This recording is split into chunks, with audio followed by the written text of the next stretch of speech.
Welcome or welcome back to my channel.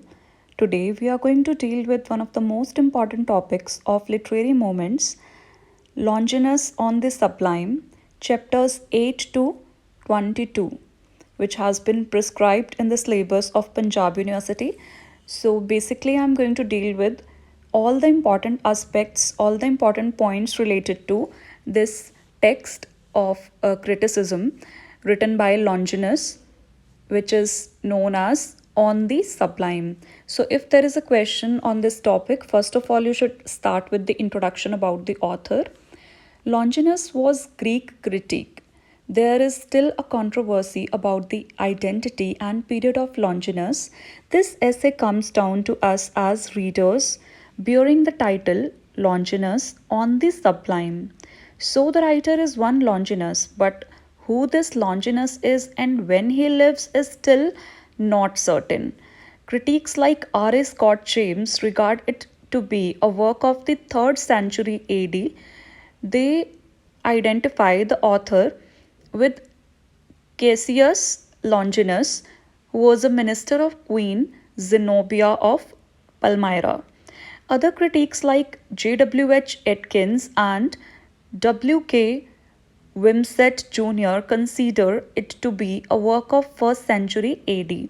सो सबसे पहले ये बहुत बड़ी बात है कि हमारे पास इतना ज़्यादा अच्छा क्रिटिकल पीस है जो कि है on the sublime written by Longinus. But Longinus कौन थे, किस टाइम पे वो ज़िंदा थे, किस टाइम से बिलोंग करते हैं, इस बारे में अभी भी काफ़ी कंट्रोवर्सी है, बिल्कुल भी क्लियर नहीं है, सर्टेन नहीं है.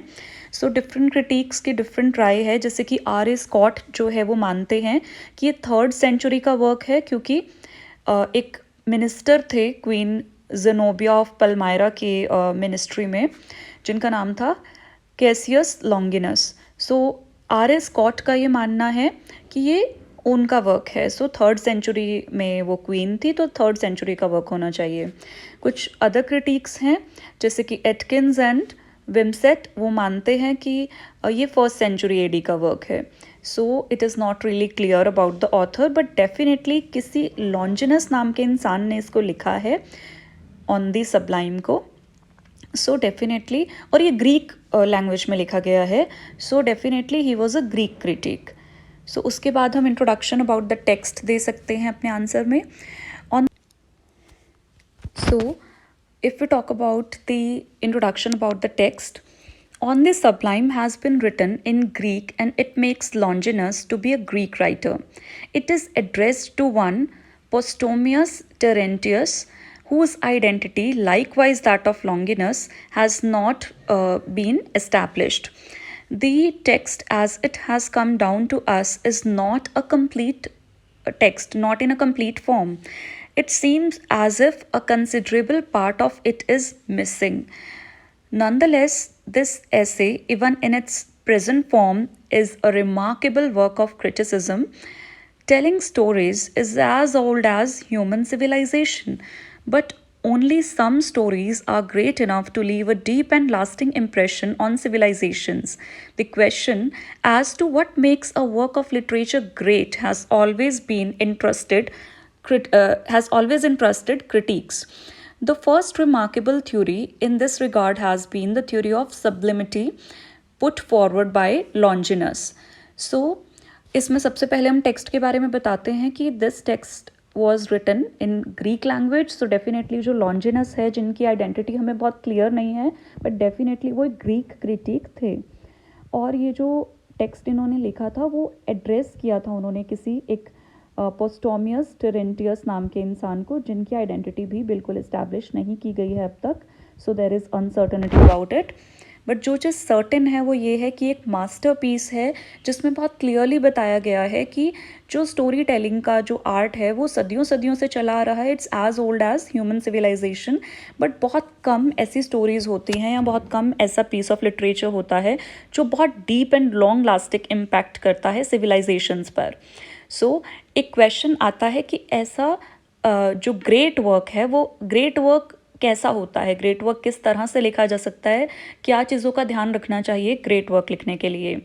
Basically here I want to tell you sublime का मीनिंग ही ग्रेट और ग्रैंड होता है. सो एक ग्रैंड और ग्रेट वर्क लिखने के लिए क्या क्या चीज़ें हैं जो ध्यान रखने चाहिए, इसके बारे में बात की है इस टेक्स्ट में, जो कि एक क्रिटिकल टेक्स्ट है रिटन बाय लॉन्जिनस.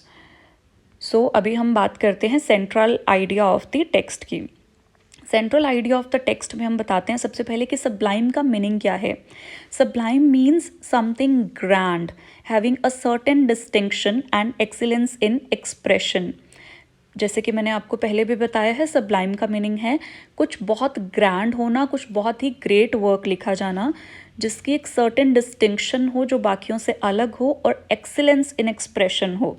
सो एक ग्रेट वर्क लिखने के लिए Longinus has prescribed in his essay the following things. First चीज, the source of sublimity, how to achieve sublimity, greatness in work. दूसरा, features of factors destructive of sublimity, what should be avoided to make a piece of writing Sublime.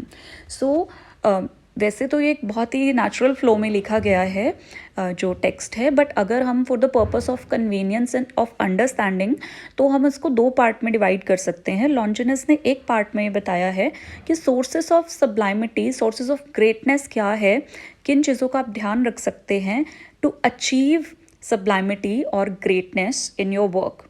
और दूसरा, कौन सी ऐसे factors हैं जो destructive हैं सबलाइमिटी के लिए, जो कि नुकसान करते हैं एक टेक्स्ट को और उसको महान टेक्स्ट नहीं बनने देते. तो वो कौन सी चीज़ें हैं जिन्हें हमें अवॉइड करना चाहिए, ये दूसरे पार्ट में वो बता रहे हैं. सो सबसे पहले हम बात करेंगे सोर्सेस ऑफ सबलाइमिटी की. Longinus holds that both nature and art creates sublimity. He has listed 5 sources of sublimity, out of which according to him 2 sources are gift of nature and other 3 sources are cultivated by art.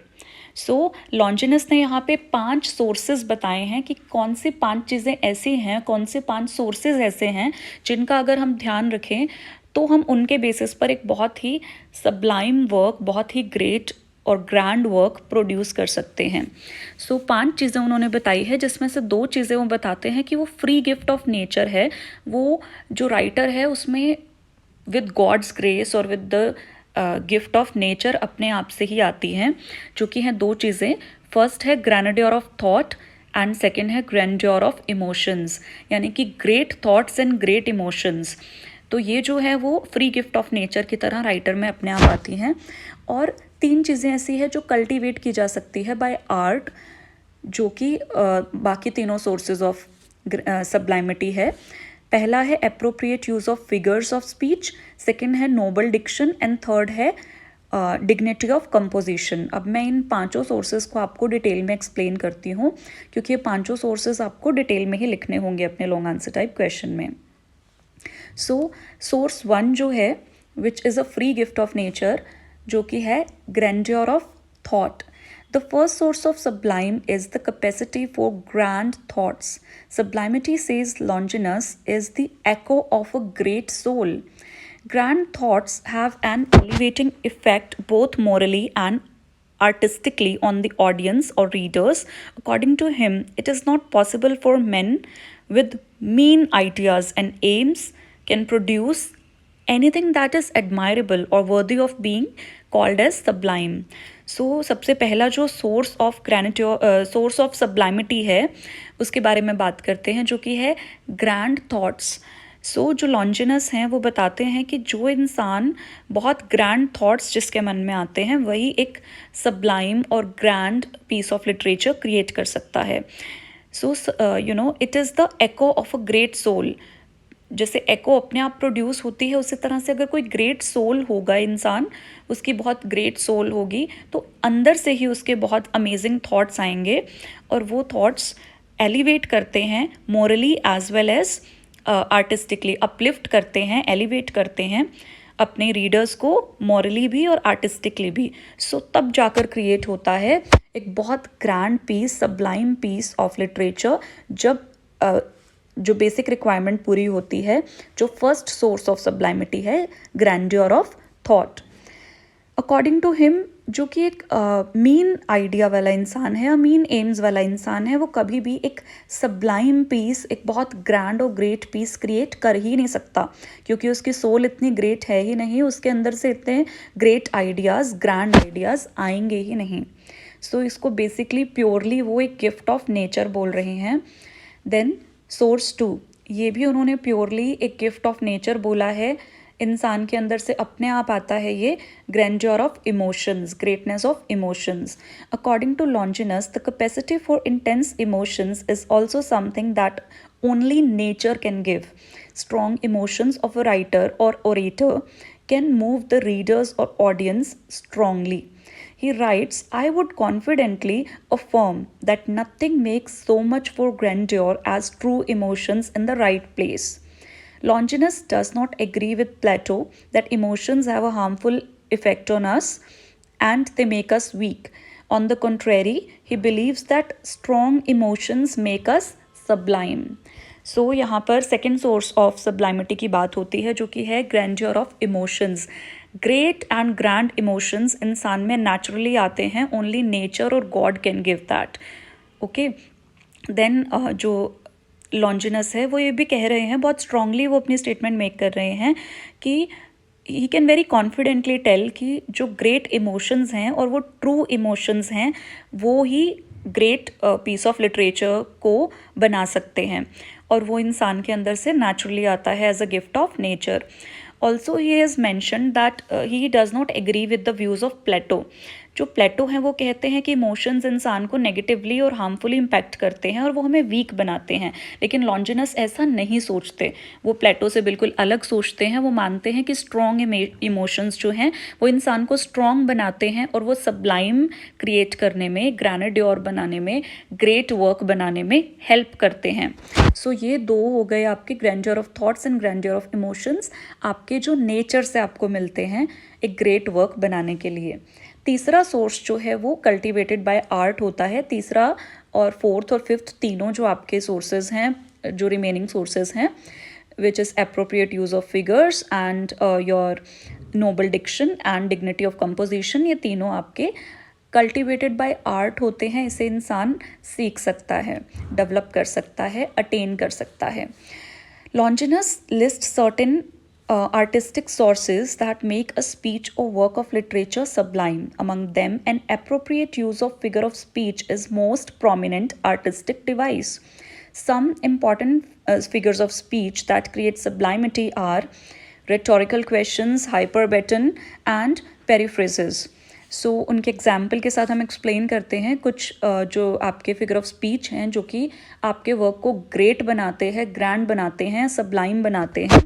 वो कुछ important, कुछ appropriate use of figure of speech होते हैं, जैसे कि rhetorical questions. Rhetorical questions कौन से questions होते हैं जिनमें उनका आंसर छिपा होता है। Like rhetorical question is a question which suggest its own answer. For example, in the question who is immortal here, the answer none is already implied. This is an example of rhetorical question. Such figures of speech create sublimity. Rhetorical questions एक ऐसी figure of speech है जिसको लॉन्जिनस ने ये माना है कि ये सब्लाइमिटी क्रिएट करती है, ग्रैंडनेस क्रिएट करती है, जो कि ऐसे क्वेश्चंस हैं जो अपने आप में ही आंसर देते हैं। फॉर एग्जाम्पल, यहाँ पर कौन इमोर्टल है? कोई भी नहीं। जो none is its answer which is implied in the question itself, कि यहाँ कौन है जिसकी मृत्यु नहीं होगी। इस क्वेश्चन में ही इसका आंसर छिपा है कि कोई भी नहीं है। सो दीज काइंड ऑफ जो फिगर ऑफ स्पीच है, रेटोरिकल क्वेश्चंस हैं, ये एक बहुत ही ग्रैंड इम्पैक्ट क्रिएट करते हैं। दूसरा जो है हाइपरबैटन एक्सप्लेन किया गया है, which is the inversion of the normal order of words in the sentence. The use of hyperbaton suggests a mind under extreme stress or excitement when a man forgets the normal sequence of words and they come out in disorder. Hyperbaton also creates sublimity. So दूसरा figure of speech है जो कि hyperbaton, जो कि बताता है जो कि क्या है बेसिकली, एक इंसान जो अपना बहुत स्ट्रेस में अगर है और बहुत एक्साइटमेंट में है, तो वो जो नेचुरल फ्लो ऑफ वर्ड्स है, जो सीक्वेंस ऑफ वर्ड्स है उसके सेंटेंस की, वो भूल जाता है और हड़बड़ाहट में वो उसको प्रॉपर सीक्वेंस में नहीं बोलता, प्रॉपर ऑर्डर में नहीं बोलता, टूटे फूटे सेंटेंसेस बोलता है। और वो हड़बड़ाहट जो है वो बहुत स्ट्रॉन्ग इमोशंस को दर्शाती है, एक्साइटमेंट और स्ट्रेस को दर्शाती है। सो हाइपरबैटन जो है वो भी एक वो क्रिएट करता है ग्रैंडनेस और सब्लाइमिटी को। देन तीसरा है periphrasis is a round about way of speaking. For example, fair sex means womankind and better half is used for wife. When overused, it becomes commonplace and loses its charm. But when used for the first time, such phrases can charm readers or audience and hence create sublimity. So, periphrases क्या है? एक round about, एक घुमा फिरा के बोलने का तरीका है सेम बात को। जैसे कि वुमेनहुड के लिए अगर कोई बोलता है फेयर सेक्स, या फिर जो फीमेल पार्टनर है उसके लिए बोलता है बेटर हाफ। तो इसमें क्या है कि अगर इस तरह के जो वर्ड्स हैं वो बहुत अगर कॉमनली यूज़ होने लगते हैं, ओवर यूज़ होता है इन वर्ड्स का लेटर ऑन, तो वो कॉमन प्लेस बन जाते हैं और फिर उसके बाद वो सब्लाइमिटी क्रिएट नहीं करते।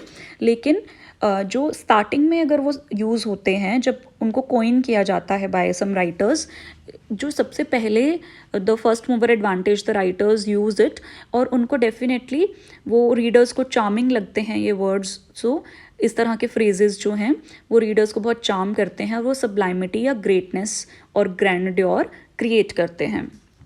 सो then comes the fourth source which is noble diction. Selection of appropriate words is essential for making an effective communication. It is the language of a composition that brings grandeur, beauty, and power to it. If thought and emotions are the soul of a composition, language is its body.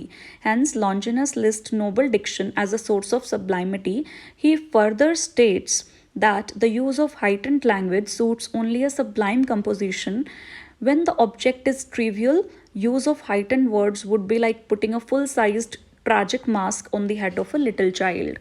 So, जो fourth source of सब्लाइमिटी है वो है Nobel Dickson. बहुत अच्छे शब्दों का use करना बहुत ज़रूरी है, भारी भरकम शब्दों का यूज़ करना ज़रूरी है, क्योंकि भारी भरकम शब्द एक भारी भरकम ग्रेट और ग्रैंड वर्क के ऊपर ही सूट करते हैं, ऐसा लॉन्जिनस कहते हैं. अगर आप एक ट्रिवियल से पीस ऑफ लिटरेचर के लिए बहुत हाइटेंड वर्ड्स का यूज़ करोगे तो वो ऐसा हो जाएगा जैसे कि एक बहुत छोटे से बच्चे के हेड पे आपने बहुत बड़ा सा ट्रैजिक मास्क लगा दिया है जो सूट नहीं करेगा. सो बेसिकली लॉन्जिनस यहाँ पे दो बातें कह रहे हैं कि पहला तो एक जो सब्लाइमिटी को क्रिएट करने के लिए अपने वर्क में आपको बहुत अच्छी नोबल डिक्शन, बहुत ही हाइटेंड वर्ड्स की ज़रूरत होती है.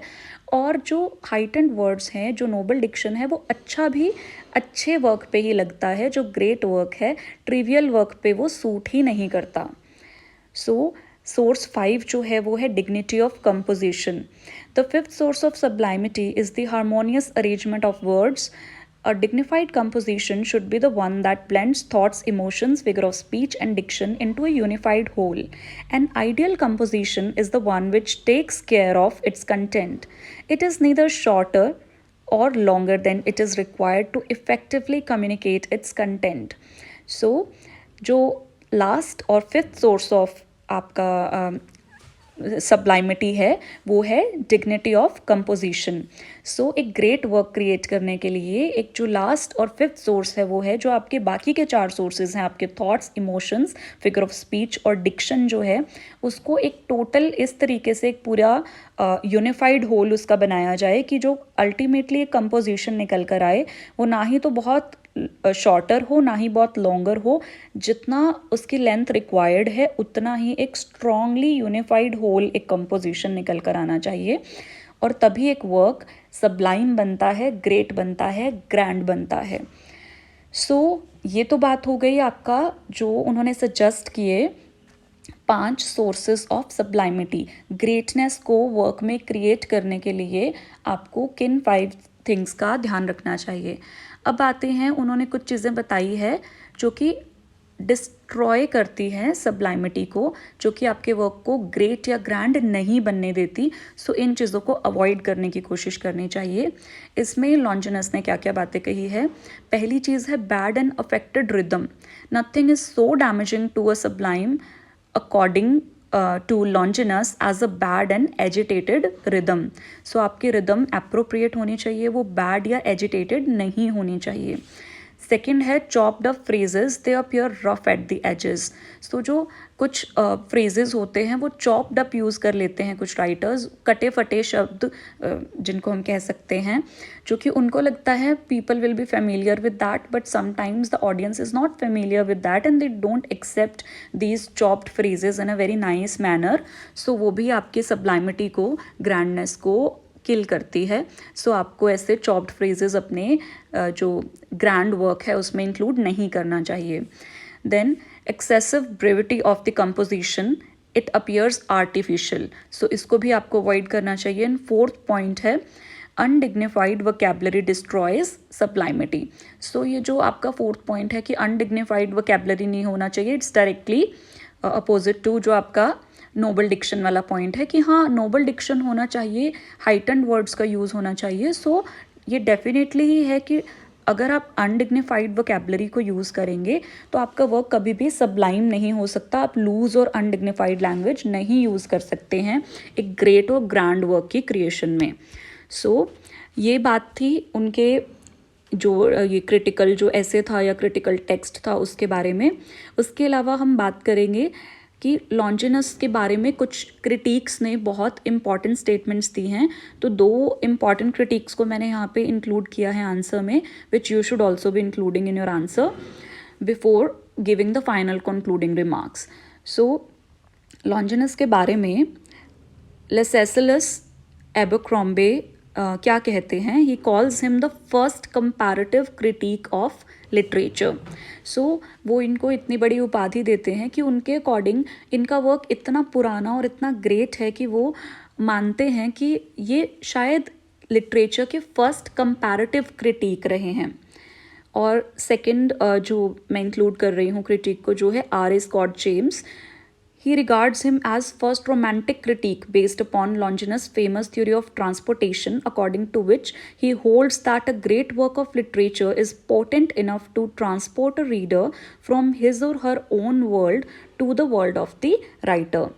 ये बहुत इम्पॉर्टेंट है और आपको डेफिनेटली अपने आंसर में इंक्लूड करना ही है कि R.A. स्कॉट ने उनके बारे में जो प्रेज़ करी, विच इज़ बेस्ड अपॉन, उन्होंने बोला कि ये शायद फर्स्ट कंपैरेटिव क्रिटिक होने के साथ साथ फर्स्ट रोमांटिक क्रिटिक भी हैं, क्योंकि वो एक वर्ल्ड ऑफ रोमांटिसिज्म क्रिएट करते हैं। क्योंकि जो लॉन्जिनस है उनकी एक बहुत फेमस थ्योरी है which is theory of transportation, जिसके अकॉर्डिंग वो कहते हैं कि एक सबलाइम वर्क, एक ग्रेट वर्क वही होता है जो ट्रांसपोर्ट कर सकता है अपने रीडर्स को, कि वो रीडर्स अपना वर्ल्ड छोड़ के इमेजिनेटिवली रोमांटिकली पहुंच जाएं in the world of the writer. So this is his theory of transportation of the reader from his or her own world to the world of the writer. So इसके basis पे वो उनको first romantic critique भी बोल रहे हैं. So last में आप कंक्लूडिंग रिमार्क्स दे सकते हैं which can be like, Longinus in his text on the sublime has given very advanced ideas about creating a great or sublime work. He has given some yardsticks to measure greatness of a work of literature.